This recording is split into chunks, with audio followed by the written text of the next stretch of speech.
Bonjour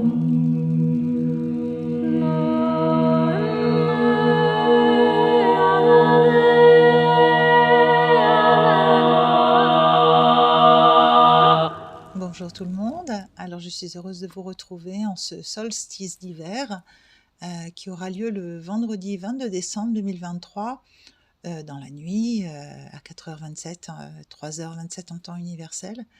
Et ça bien sûr dans l'hémisphère nord, j'ai construit le graphique sur la base de Paris. Donc on peut voir une carte du ciel avec beaucoup de choses, beaucoup d'éléments, de planètes, de placements répartis tout autour du zodiaque, ce qui nous donne un solstice assez riche et ouvert, qui est un peu comme éclaté tout autour du zodiaque.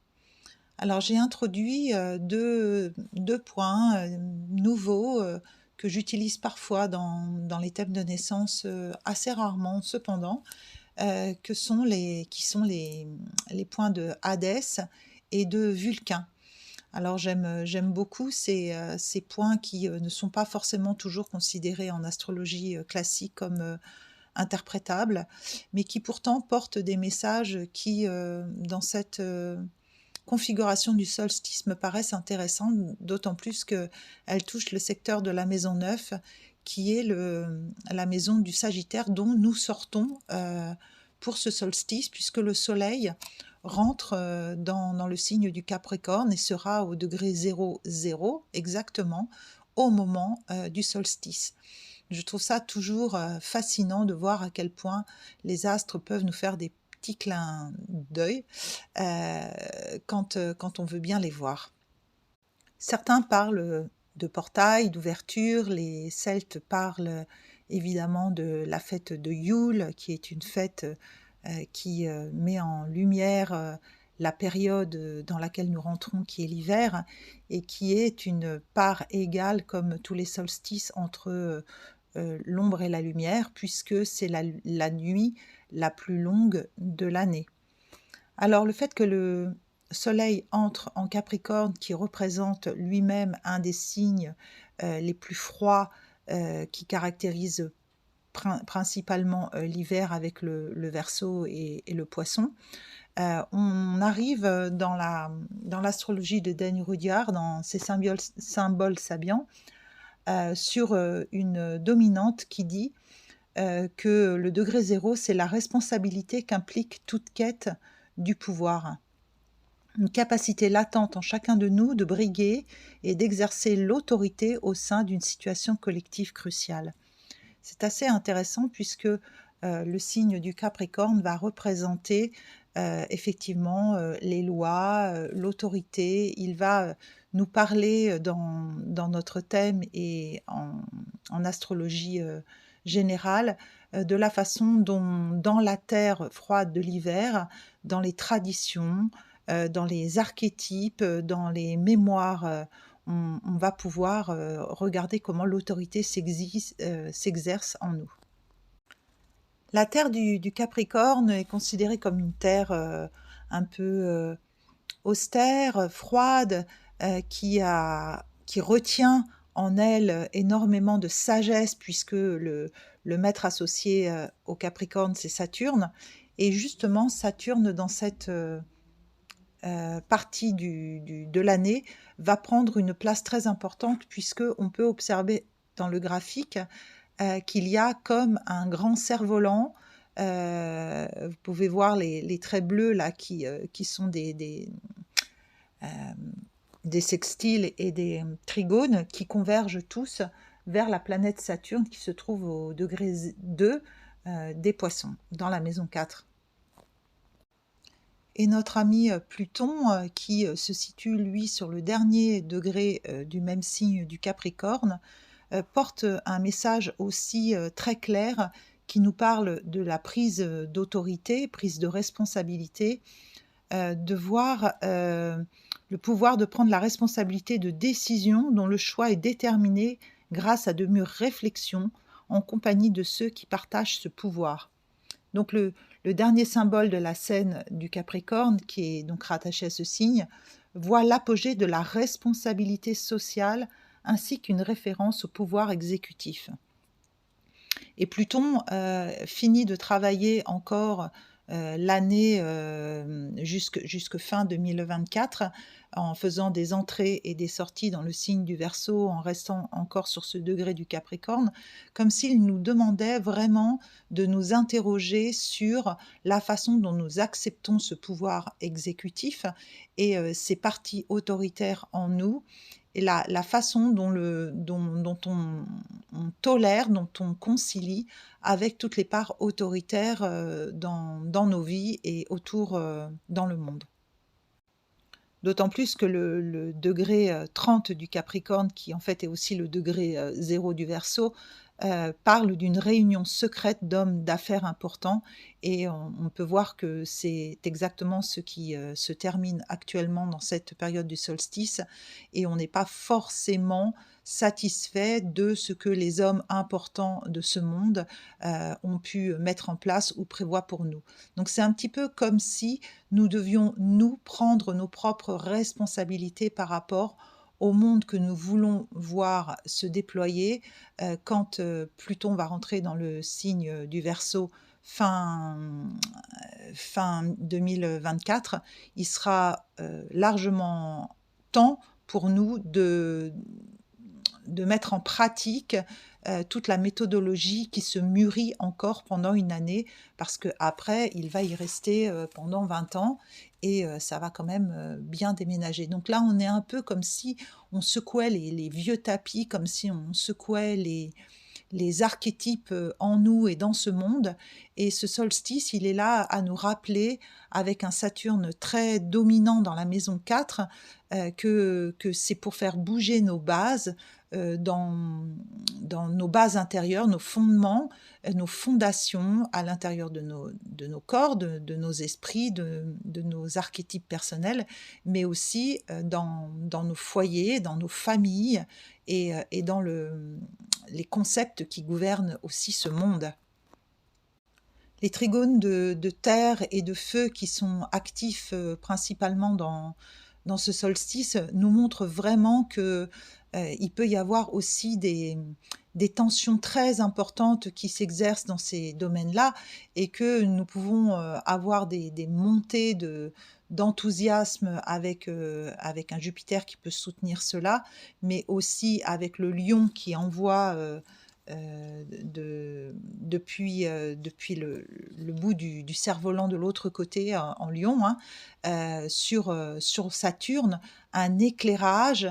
Le Soleil envoie aussi la clarté de la conscience, pour que ce travail de nettoyage de l'autorité et l'observation de ce masculin soit fait. On voit énormément de recrudescence sur les réseaux sociaux, de posts de personnes qui parlent du féminisme, des genres qui se battent pour la reconnaissance des droits des femmes et pour l'égalité, etc.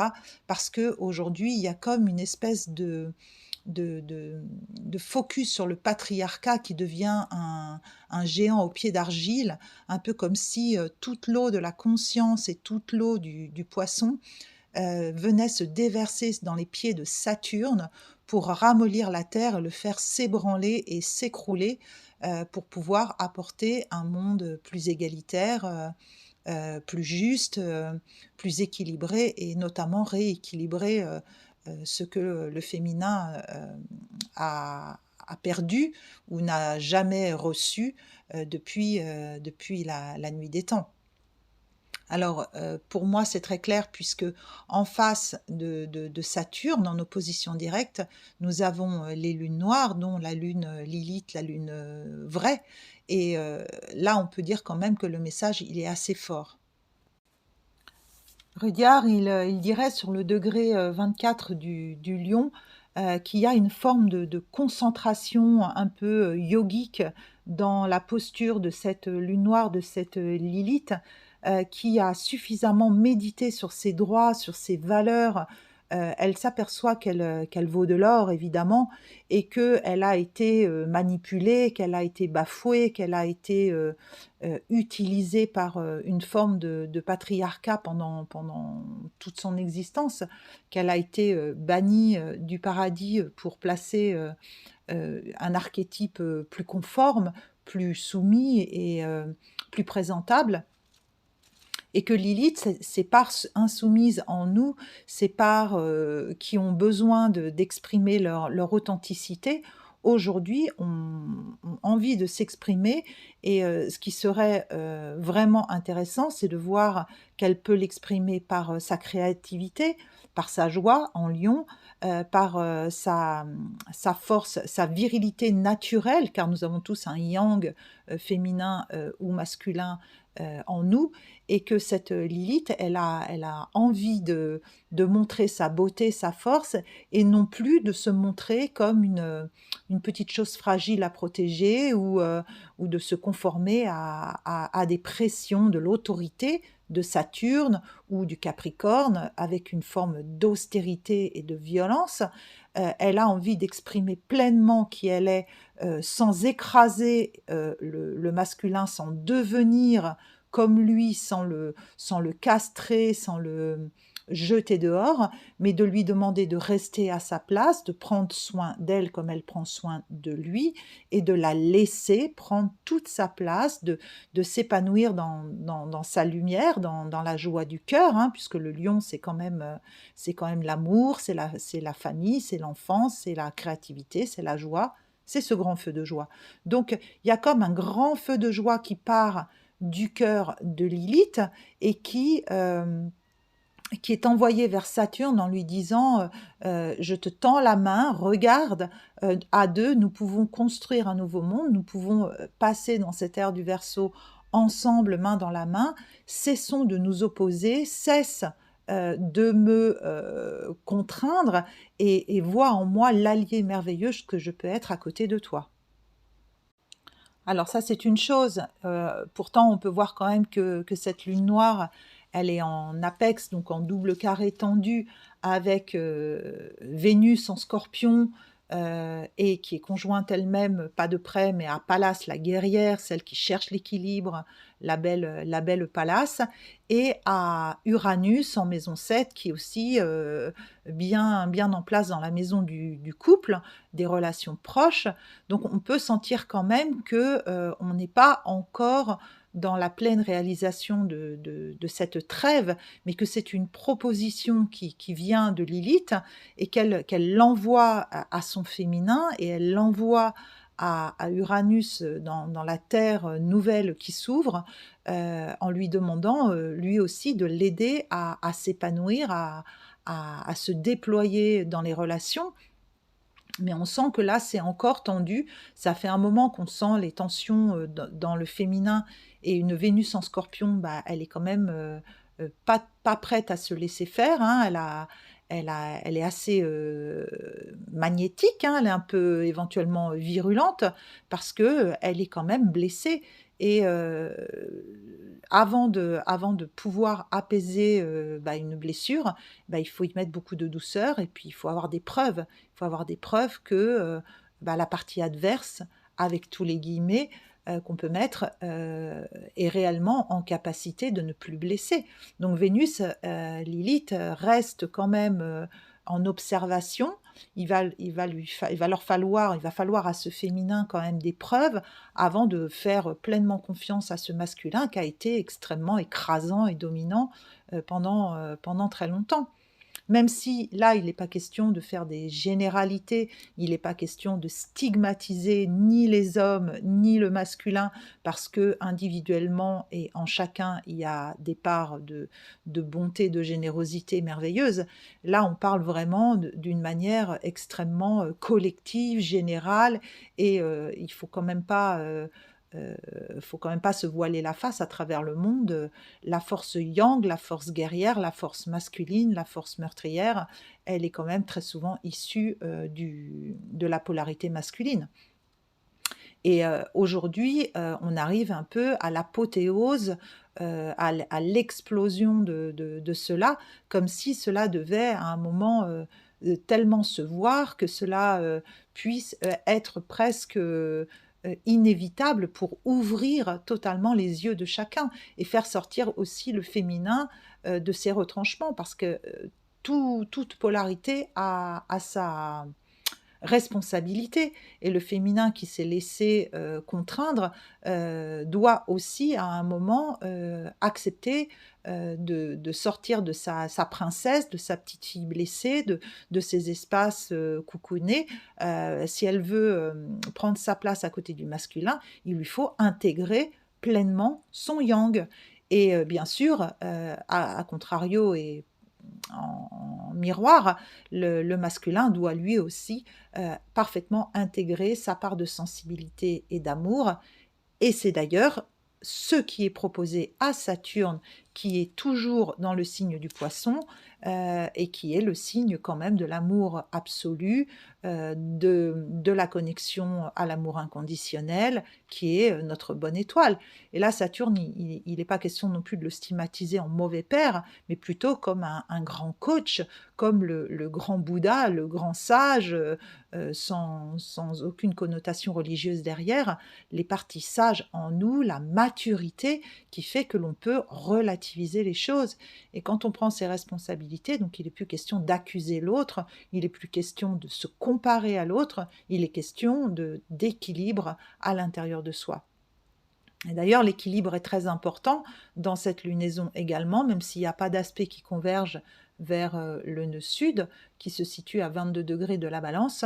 On est toujours dans cet axe balance-bélier, avec le nœud nord en face, qui demande d'aller de la discorde à l'unité. Et là, je vous renvoie vers mes dernières vidéos où je parle d'Eris, qui est toujours conjoint à ce nœud nord, et qui nous demande vraiment de prendre en considération la paix et comment on peut faire la paix avec tout ça à l'intérieur de soi. Ce nœud sud qui est en maison 12, il est là un peu comme une proposition de nettoyer des mémoires ancestrales, et c'est aussi de ça dont nous parlent les deux points dont je vous ai parlé au départ, qui sont Vulcain et Hadès.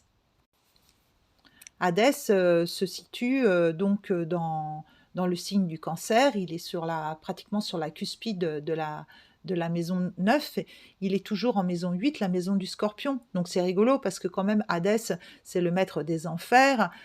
Il est en analogie un peu comme s'il était le frère de Pluton, le maître du Scorpion, et c'est dans la maison 8, la maison du Scorpion, et en eau Cancer.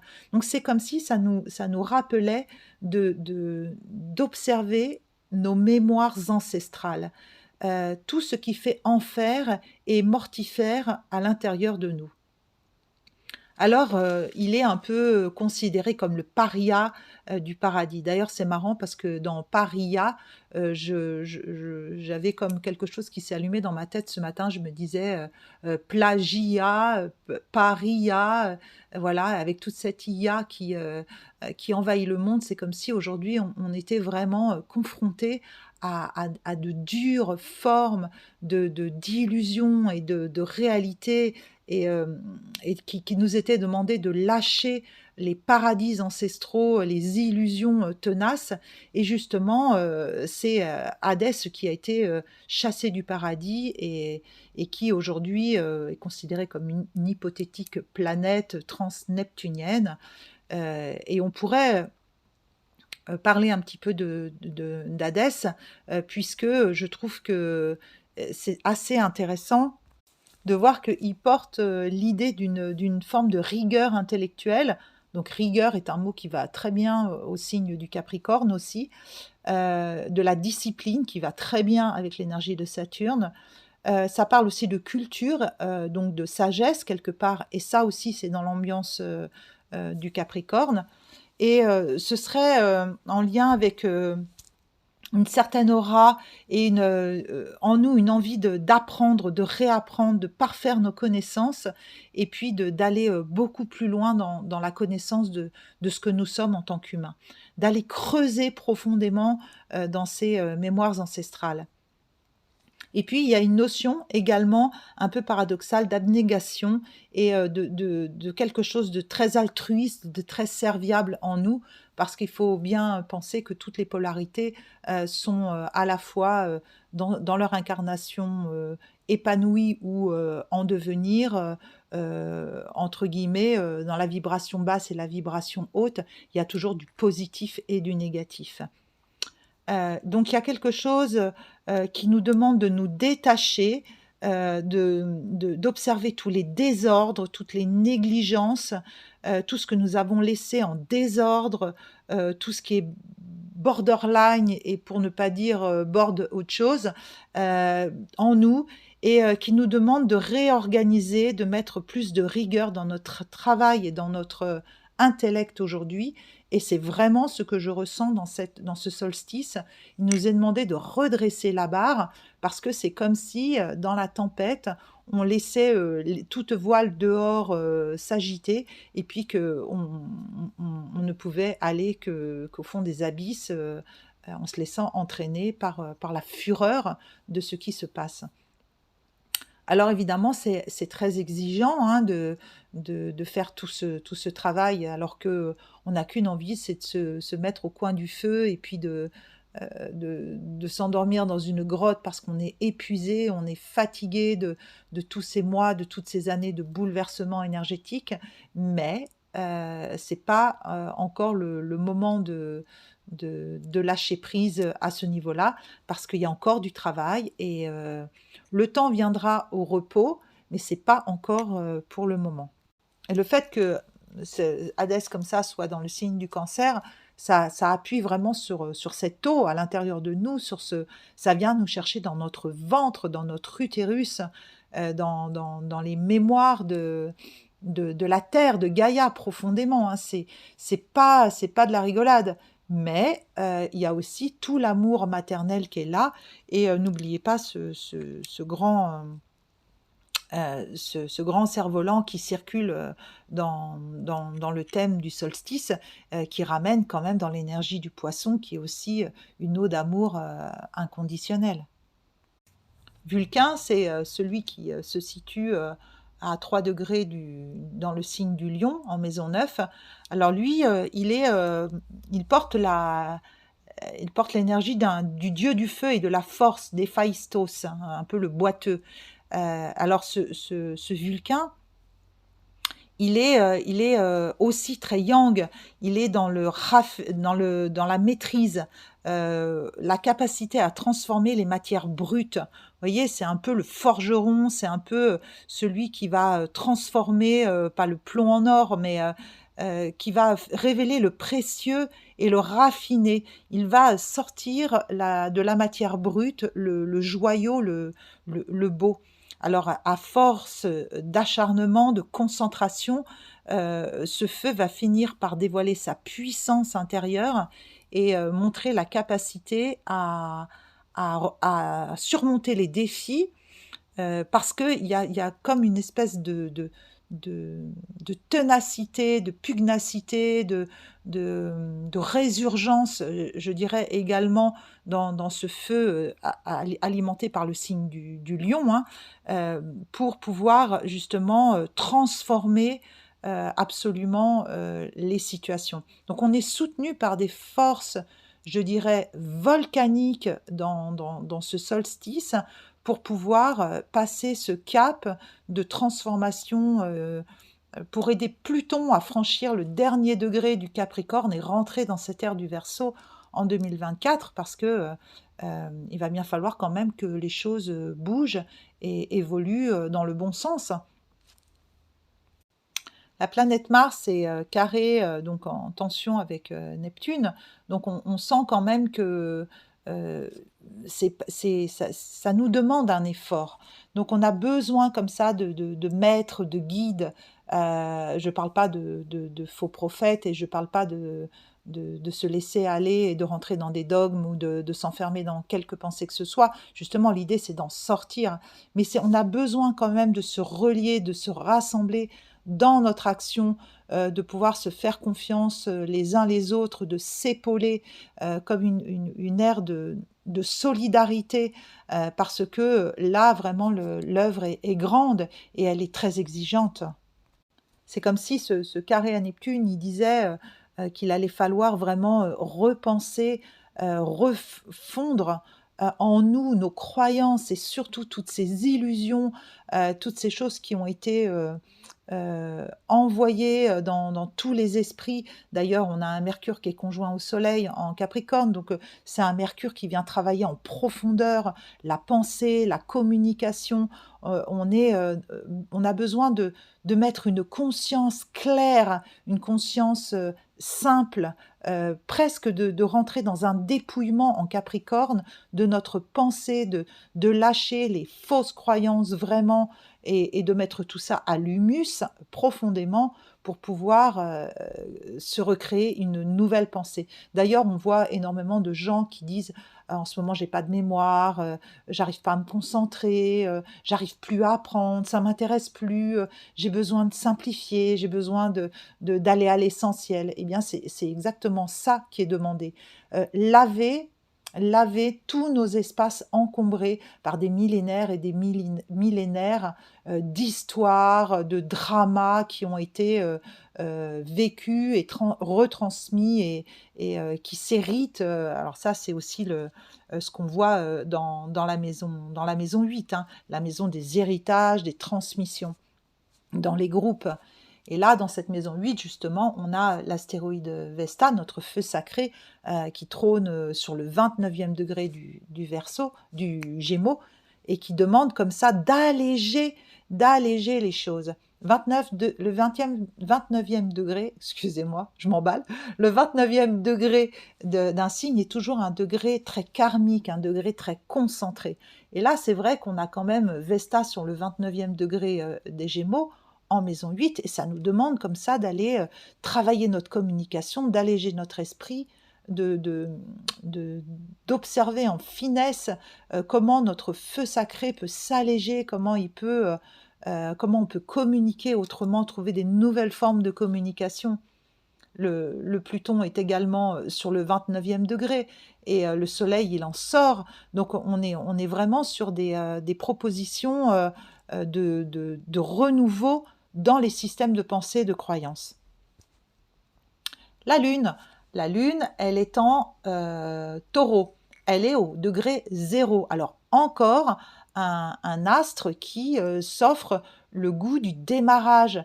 La Lune Taureau est une lune, j'en sais quelque chose, qui aime savourer, qui a besoin de sécurité, qui a besoin de se poser dans la lenteur pour pouvoir se déployer. C'est une lune qui est sensuelle, c'est une lune qui aime profiter de la vie. Donc dans ce solstice, la proposition, elle est quand même de profiter dans notre quotidien de choses qui nous font plaisir. Alors après, elle est quand même conjointe à Jupiter, qui est toujours en Taureau. Donc là, pendant les fêtes, puisque ça ouvre vraiment la table de Noël, va sentir qu'on va avoir envie de profiter, de se faire plaisir. Mais il peut y avoir aussi un peu d'exagération en Taureau, hein, avec Jupiter. Et en lien avec le corps, donc peut-être il serait préférable de prendre soin de son corps en se faisant masser, en allant faire des grandes balades dans la nature, dans la neige s'il y en a, plutôt que de se, entre guillemets, gaver au réveillon, qui là n'est pas forcément la façon la meilleure de prendre soin de soi. Après, profiter de sa famille, profiter des fêtes pour prendre soin, prendre des nouvelles, s'occuper des personnes que l'on aime et se retrouver. On avait dit hein, quand même dans les dernières vidéos qu'il allait y avoir un gros focus sur la famille pendant les fêtes. Donc oui, là il va y avoir des propositions de faire des rassemblements familiaux festifs. Le lion est quand même très actif dans cette lunaison. Mais sans exagération si possible. Donc Junon, l'astéroïde de l'idéalisation de l'amour dont j'ai beaucoup parlé dans ma dernière vidéo, donc je vous invite à retourner écouter parce que j'avais fait un focus sur cet astéroïde, se situe toujours en Vierge. Donc il y a une forme d'observation très fine des ressentis par rapport au couple, par rapport à l'idéalisation. Et comme Uranus est aussi dans la maison du couple, on n'est pas encore là dans un moment où on peut dire que les choses s'apaisent vraiment. Il peut y avoir encore des tensions, il peut y avoir encore des remises en question ou des choses soudaines qui se révèlent ou qui explosent. Donc peut-être mettre un petit peu d'eau dans son vin et faire une trêve, la trêve de Noël, et apporter beaucoup de douceur. Ça peut être aussi le moment de faire des petits rituels de nettoyage pour couper les liens avec les énergies lourdes, toxiques ou négatives dans les relations. Il y a des tas de possibilités. Si ça vous intéresse, vous pouvez aussi me contacter, je pourrais vous donner des petites astuces par rapport à ça. Et puis de faire attention parce que là, effectivement, il va y avoir possiblement des femmes un peu susceptibles. Alors, gardons-nous bien de nous emballer. Alors, un dernier petit mot sur le stellium, enfin, c'est pas vrai, l'amas, même si c'est un peu éclaté, qui se situe entre le bélier et le taureau, là, où on a Jupiter, la Lune, Eris, le nœud nord et Chiron, je trouve que là, il y a comme une concentration d'énergie assez intéressante qui va nous parler vraiment de nos besoins, de guérison. Donc, il va y avoir possiblement de belles opportunités de faire la paix, voilà. Et au moment des fêtes, il est toujours intéressant de lever le drapeau blanc, aussi bien à l'intérieur de soi, en se laissant un petit peu tranquille soi-même, en arrêtant de s'auto-analyser ou de toujours chercher la petite bête de ce qui ne va pas à l'intérieur de nous. De même, d'observer ses proches, ses amis, sa famille, en lâchant le plus possible les jugements, puisque Eris étant la planète dominante de ce stellium, puisque c'est la plus lente, la plus lointaine, elle nous demande quand même de retourner à notre unité et de cultiver quand même une paix à l'intérieur de nous et pour les fêtes. Donc c'est ce que je vous souhaite pour finir cette année. Il y aura aussi une pleine lune le 27, donc quelques jours après. Donc tout ça, l'entrée du soleil en Capricorne, le portail du solstice et la pleine lune quelques jours après. On est encore dans des énergies montantes qui se tendent un peu, mais pour la fin d'année, il y a quand même des choses qui vont retomber, qui vont s'adoucir, et ça, on en reparlera. Donc voilà, alors je vous souhaite de très belles fêtes, un très joyeux Noël, et puis je vous embrasse. Allez, à bientôt.